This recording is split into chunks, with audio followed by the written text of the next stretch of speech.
Everyday me, everyday God. The ominous comfort of foghorns. This morning I woke to the sound of the foghorns out in the Strait of Juan de Fuca. And I thought, oh, I'm just going to roll over, go back to sleep. But I didn't. I began to think about foghorns. And I thought, foghorns are an essential warning system when you're navigating dangerous waters, narrow waters. You don't actually need foghorns out in the middle of a wide open ocean or when there's sunny blue sky because you can see where you're going. But a foghorn is be alert, be careful, because we may not be able to see far enough to see the real dangers ahead in the fog. An ominous comfort, an eerie sound. A foghorn is calling us to be alert. No time for rolling over and going back to sleep. Wake up, take note. And it really felt like it was an appropriate image for 2020. It feels like we're kind of navigating through a narrow passage. Life seems to be being reduced. Choices are being narrowed. The future seems a little bit hidden in a fog. And as on water, perhaps we need to be really careful because we may not be able to see the real danger ahead in the fog. And so I was thinking about foghorns and navigating dangerous waters. And I thought one of the things we really need when we're navigating dangerous waters are really good navigation charts.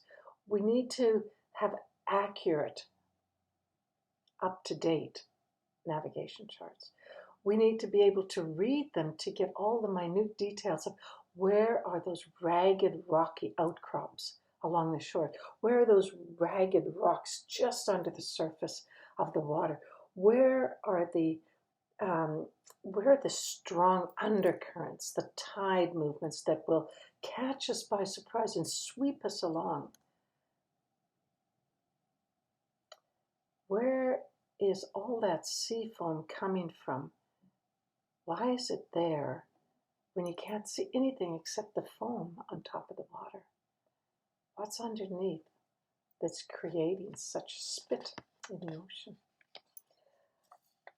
So we need really accurate navigation charts, and we need to be able to read them accurately. We need to find the ominous danger which is close at hand. We have to find the danger points. Now, that sounds really simple, doesn't it? You read the chart, it's there, and you navigate. But it's not always so simple as that, is it?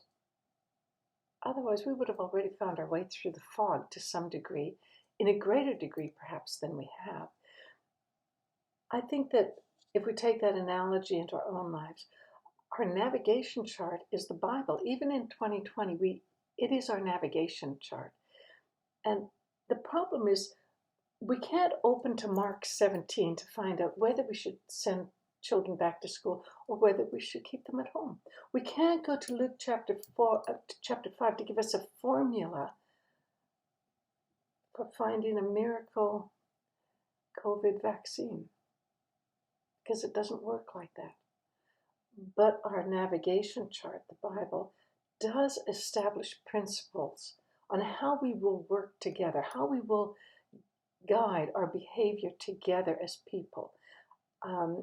I think our navigation chart of the Bible gives us warning signs that say it's not good enough to have selfish attitudes, and it's not good enough to have attitudes and behaviors that take care of my people, but not your people. You know, we need to be careful. We need to go back to the principles. We need to go back to the navigation chart and read again. We need to look out for one another. We need to look out for everyone, not just me, not just my family. But how do we do that? Well, if we need an accurate navigation chart, we also need those who can read navigation charts, those who can assess the dangers of the rocky outcrops or the seductive underwater currents and tides that could sweep us way out to sea before we even know it, or into those rocks over there before we have time to turn the boat around. We need accuracy in finding those who speak with comforting wisdom, those who explain the navigation chart with comforting discernment, who lead with godliness and humility and spiritual authority, those who quiet our anxious thoughts, those who have trustworthy teaching, faith, and lifestyle that backs up that teaching, those who will draw us together into kindness, into caring for one another, when we're all navigating through exactly the same narrow, dangerous waters. We need to be careful and alert to those who would comfort us by saying, oh, all is okay, it's okay, no, nothing's going to happen, it's okay. But in a fog, everything is not okay.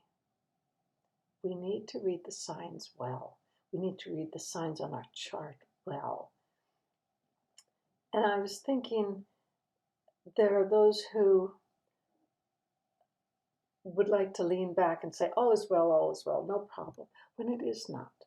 This is not a time to pit one another against another, one person against another, one group against another. It's a time to somehow look beyond that and above that. But in the fog, we sometimes can't see far enough. We can't see the danger that's on the other side, when the fog might lift and we will see what's really there. Am I being too negative? I hope not. Because for me, I'm quite hopeful about the foghorn, because I think God is kind of our holy foghorn at the moment saying, wake up, Elaine, be alert. Can you see what's happening? And come and learn of me. Come and figure out how to read the chart. Come and listen to truth.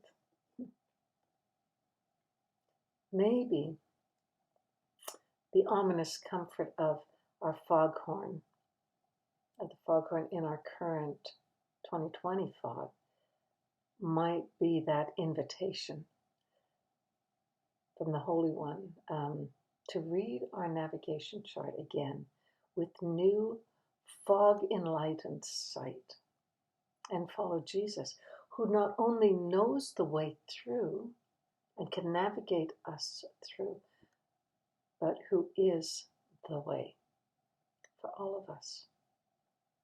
So dear holy foghorn in the sky, keep alerting us, keep us awake to navigate these waters well. Amen.